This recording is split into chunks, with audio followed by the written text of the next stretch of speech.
बिस्मिल्लाहिर्रहमानिर्रहीम। आप देख रहे हैं KM Khalid official YouTube channel. और आज मैं एक दफ़ा फिर भारत के जाने-पहचाने और माया-नाज़ तज्ज़ियाकार, सहाफ़ी और दोस्त रोहित शर्मा के साथ हूँ। रोहित शर्मा, खुशामदीद कहता हूँ आपको। सर नमस्कार, आप बताइए सर, बहुत दिन बाद दोबारा आपसे मुलाकात हुई, आप बिज़ी रहते हैं, कैसा चल रहा है? जी, मैं भी बिज़ी रहता हूँ, आप भी बिज़ी रहते हैं, तो ज़ाहिर है जब 2 बिज़ी हो जाएँ तो फिर वो आपको पता है फिर उनका खड़ाक भी तो होता है ना। हाँ, प्रॉब्लम रहती है या और बताइए क्या पाकिस्तान में क्या चल रहा है? कौन किसको नया आर्मी चीफ बना रहे हैं? पाकिस्तान में देखें जी, ये पहली दफ़ा हुआ है कि आर्मी चीफ का जो मामला है वो इतना पॉलिटिसाइज़ कर दिया गया है और इतना उसको कहते हैं सस्पेंस क्रिएट किया गया है उसमें कि कुछ समझ नहीं आ रही। हर 1 घंटे के बाद एक नई खबर आती है कि फलां जनरल जो है वो अगला आर्मी चीफ होगा। कभी आसिम मुनीर का नाम आता है, कभी उनके रिटायरमेंट की खबरें आ जाती हैं, कभी साहिर शमशाद का नाम आ जाता है, लेकिन फिर वो आ जाता है कि एमबीएस जो हैं सऊदी अरब के, वो उनको पसंद नहीं है। तो अभी कुछ भी समझ नहीं आ रही। कहा जा रहा था नवाज शरीफ पाकिस्तान आएंगे, जैसे ही आर्मी चीफ की तायीन आती होगी वो सैर सपाटे के लिए यूरोप चला गया। तो ऐसी सूरत हाल पाकिस्तान में पहले कभी भी नहीं हुई पॉलिटिकल। और देखें ना, पाकिस्तान के जो फॉरेन मिनिस्टर हैं बिलावल भुट्टो जरदारी, वो कहते हैं जी कि हमने पाकिस्तान को पूरी दुनिया में एक ऐसे मुकाम पे खड़ा कर दिया है कि अब पूरी दुनिया पाकिस्तान की तरफ देख रही है। लेकिन दूसरी तरफ ये खबरें आ रही हैं कि अगला जो महीना है उसमें पाकिस्तान ने जितने पैसे देने हैं कर्जों की किस्तों में, वो कहाँ से आएंगे। और पहले 80% कहा जा रहा था कि ये डिफॉल्ट करेगा, अब 92% पे चली गई है बात कि ये डिफॉल्ट करेगा। पता नहीं क्या हो रहा है। ऊपर से हम कहते हैं कि यूएई वाले जो हैं वो पाकिस्तान के साथ अच्छे ताल्लुकात करेंगे और इसकी हम मदद करेंगे, तो वो आपके यहाँ बैठा है उनका फॉरेन मिनिस्टर जो है। ये क्या चक्कर है भाई? सर एक तो बिलावल भुट्टो ने बिल्कुल सही बात बोली कि पूरा दुनिया इस समय पाकिस्तान की ओर देख रही है। क्यों देख रही है? क्योंकि पाकिस्तान को उनके पैसे देने हैं और वो सोच रहे हैं यार कब तक देगा भाई, देख लिया हम तेरी और ही देख रहे, पैसे तो दे। अब जहाँ तक बात ये सर कि अगर आर्मी चीफ में थोड़ी प्रॉब्लम आ रही है ना, तो 1-2 महीने के लिए इंडिया से किसी को ले लो, उसके बाद वापस दे देना। हमने कब मना किया? हम दे देंगे, लीज़ पे ले लीजिए। बाकी जब आप डिसाइड कर लेते हो तो अपना बना लेना। अच्छा, जहाँ तक बात है, हमारे पास यूएई के फॉरेन मिनिस्टर आए हुए हैं, यूएई से हमारे अच्छे रिलेशंस हैं और हम लोग कोशिश ये कर रहे हैं कि यूएई से हमारी रुपी ट्रेडिंग हो जाए। अब रुपी ट्रेडिंग करता क्या है? रुपी ट्रेडिंग करता ये है कि डॉलर के ऊपर से प्रेशर हटाता है। हम रुपी में ट्रेड कर लेंगे या उनकी दीनार में ट्रेड कर लें, हमें प्रॉब्लम नहीं है। हम तेल ले लेंगे उनसे रुपी में और वो हमसे सामान ले लेंगे। यूएई हमारा 6th लार्जेस्ट ट्रेडिंग पार्टनर है और हम उनको बहुत कुछ देते हैं। हमारे सबसे बड़े एक्सपोर्ट्स जो हैं, इंडिया के लार्जेस्ट एक्सपोर्ट्स वो ज़माने गए जब गेहूँ, चावल ये सब हमारे सबसे बड़े एक्सपोर्ट्स होते थे। आज की डेट में हमारा लार्जेस्ट एक्सपोर्ट जो है, वो सॉफ्टवेयर है और यूएई में सॉफ्टवेयर के साथ-साथ दूसरा सामान भी जाता है। 6th लार्जेस्ट ट्रेडिंग पार्टनर का मतलब यही होता है कि हम ऐसी चीज़ें भेज रहे हैं उसको जो कि कंज्यूमर ड्यूरेबल्स हैं या कंज्यूमर इलेक्ट्रॉनिक्स हैं या दूसरी चीज़ें। ट्रेडिंग पे, फ्री ट्रेड एग्रीमेंट पे, इन सब पे बात कर रहे हैं। फॉरेन मिनिस्टर की बात कर रहे हैं, हमारी और दूसरी चीज़ें हम I2U2 में साथ हैं।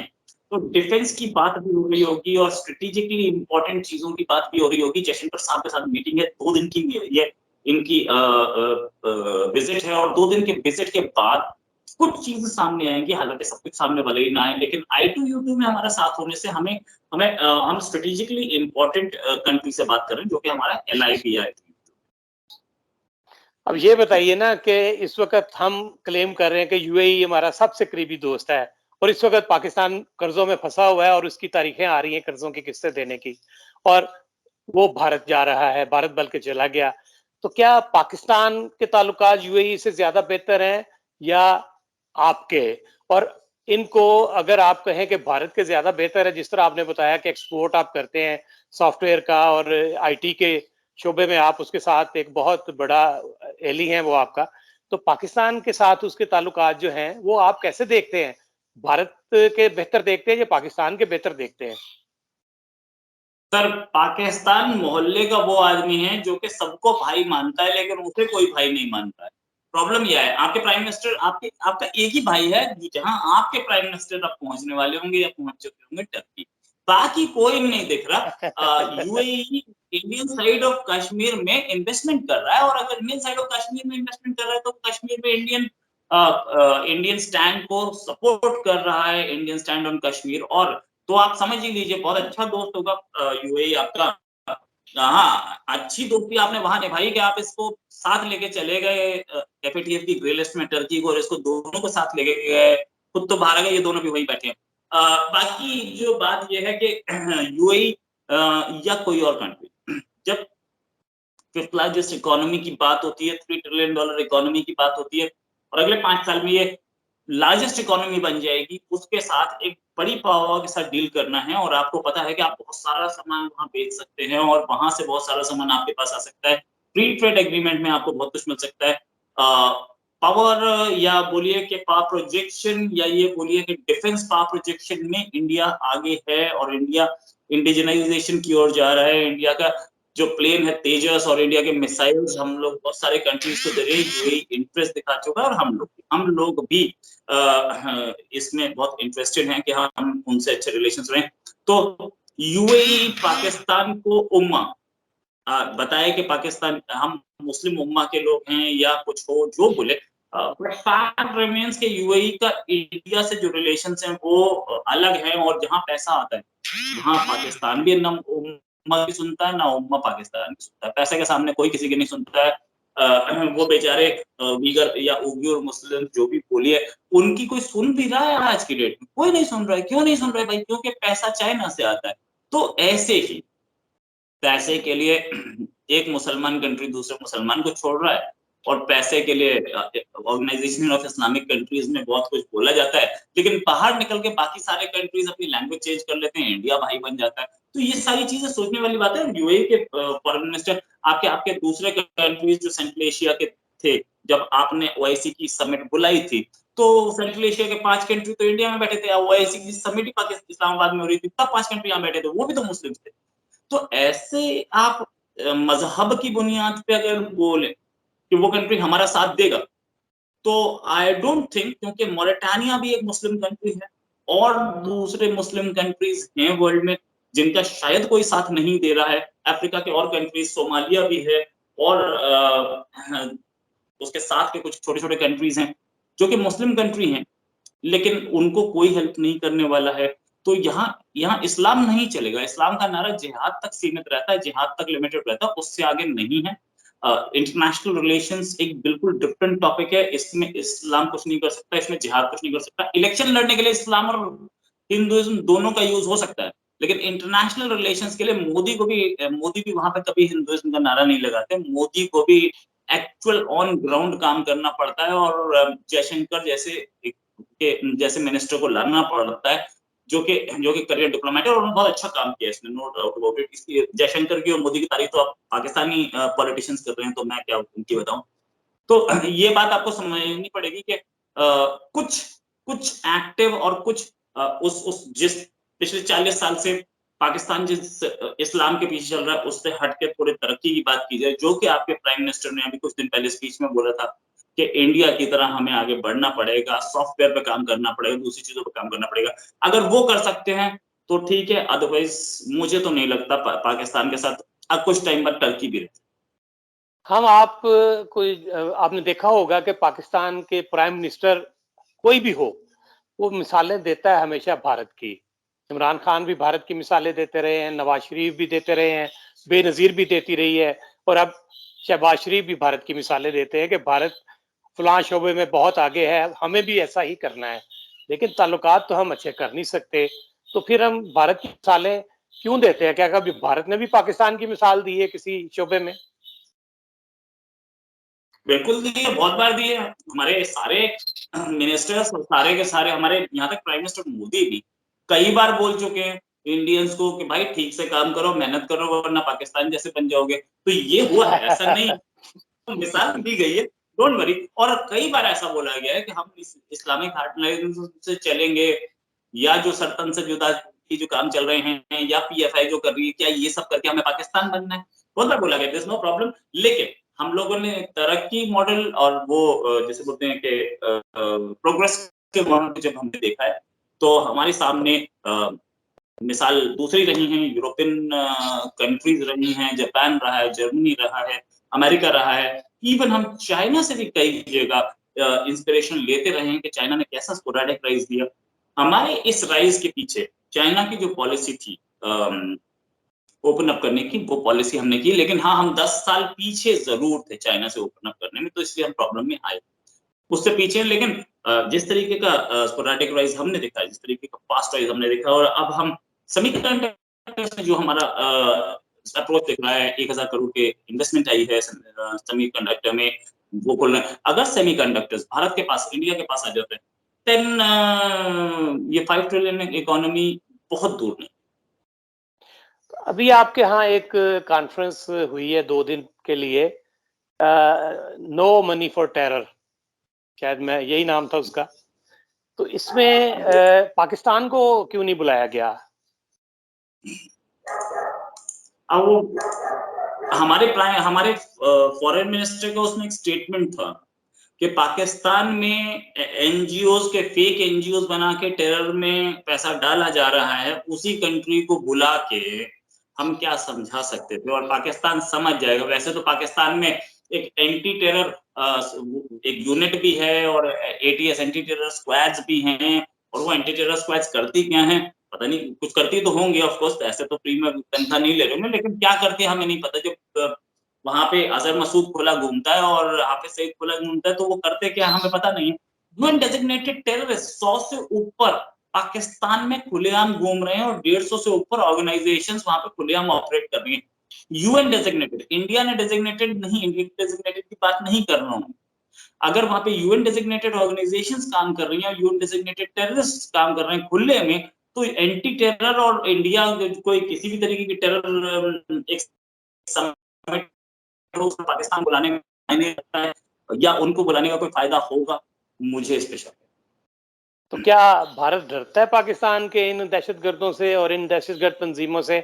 अगर उसको इतना ही पता अंदाजा है कि वो पाकिस्तान के जो टेररिस्ट ऑर्गेनाइजेशंस हैं वो भारत में जाके अपनी एक्टिविटीज करती हैं, तो उसको रोकता क्यों नहीं है? क्या फैंस जो लगी है बॉर्डर पे, वो किस तरीके से वहां क्रॉस कर जाते हैं? देखिए, डरते तो हम किसी से, पहली चीज सबसे बड़ी चीज ये है कि डरना इंडिया ने सीखा नहीं। हम एक बार अभी हाल में कोशिश की थी चाइना ने, अभी 2 साल पहले घुसने की इंडिया में, तो आपको दिखा क्या हुआ क्या? चाइना जी जी, मुझे की पता है हालत ये, कितने किस तरह आपको डंडे मार के भगाया था उन्होंने।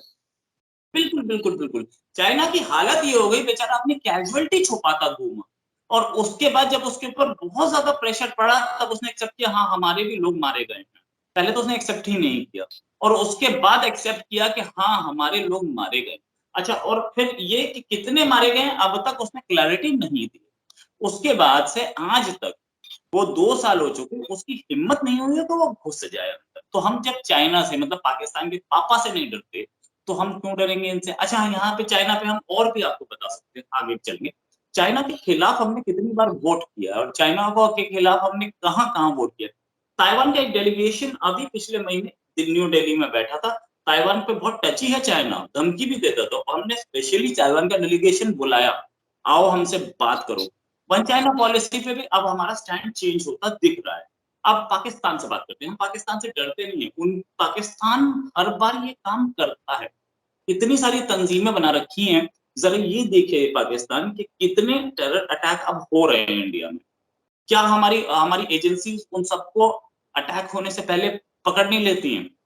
इतनी सारी खबरें छपती हैं, 5वें पेज पे छपती हैं कि 2 टेररिस्ट पकड़े गए, 5 पकड़े गए, बड़ा कैसे पकड़ा गया, बहुत सारे हथियार पकड़े गए। ये हम पहले ही पकड़ लेते हैं, ये हमारी एजेंसीज की कामयाबी है।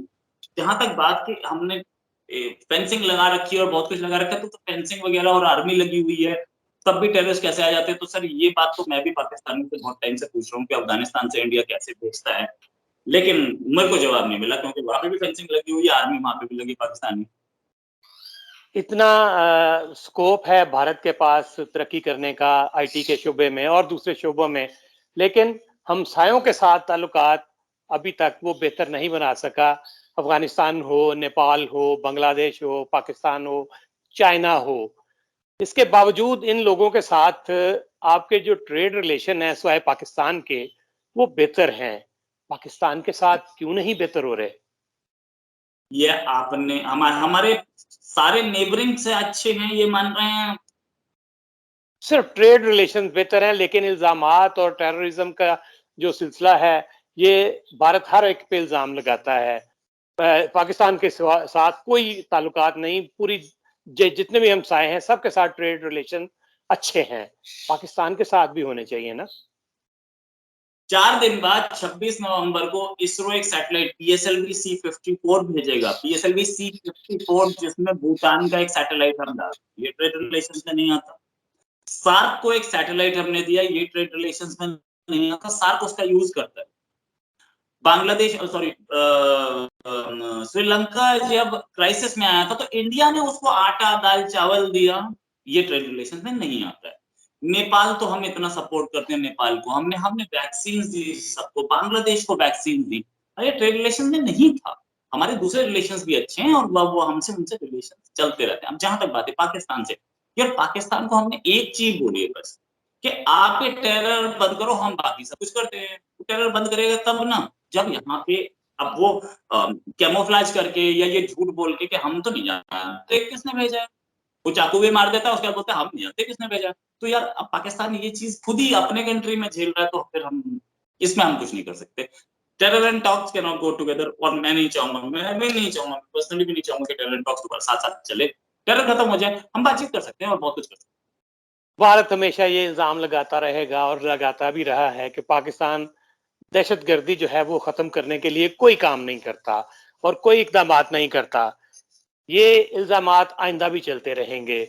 और जहाँ तक पाकिस्तान की फ़ॉरेन पॉलिसी का ताल्लुक है, तो वो नज़र आ रही है कि पाकिस्तान के जो वज़ीर ख़ारजा हैं, वो कहते हैं जी हमारी पूरी दुनिया के साथ ताल्लुकात बेहतर हैं, ख़ास तौर पे यूएई के साथ हमारा बहुत बरादराना ताल्लुक है। लेकिन इस मुश्किल घड़ी में जब पाकिस्तान में कर्ज़ों की वापसी का टाइम है, यूएई के फ़ॉरेन मिनिस्टर भारत बैठे हैं। इसका मतलब है कि भारत के ताल्लुकात पूरी दुनिया में, ख़्वाह वो मुस्लिम कंट्रीज़ हैं, ख़्वाह वो दूसरी कंट्रीज़ हैं, वो बहुत बेहतर हैं, क्योंकि ताल्लुकात की बेहतरी के लिए इस्लाम या दूसरा मज़हब जो है, वो कारगर नहीं होता और पैसा सबसे अहम किरदार अदा करता है। मेरा ख़्याल है आज की गुफ्तगू जो है रोहित शर्मा के साथ, यही इसका लुब्बे-लुबाब था और यही रोहित शर्मा कहना चाहते थे कि अब ताल्लुकात की बुनियाद जो है, वो मज़हब नहीं रही, दोस्ती नहीं रही, पैसा सबसे आगे है। रोहित, आपका बहुत-बहुत शुक्रिया, आपने मेरे लिए वक़्त निकाला। नमस्कार सर, धन्यवाद।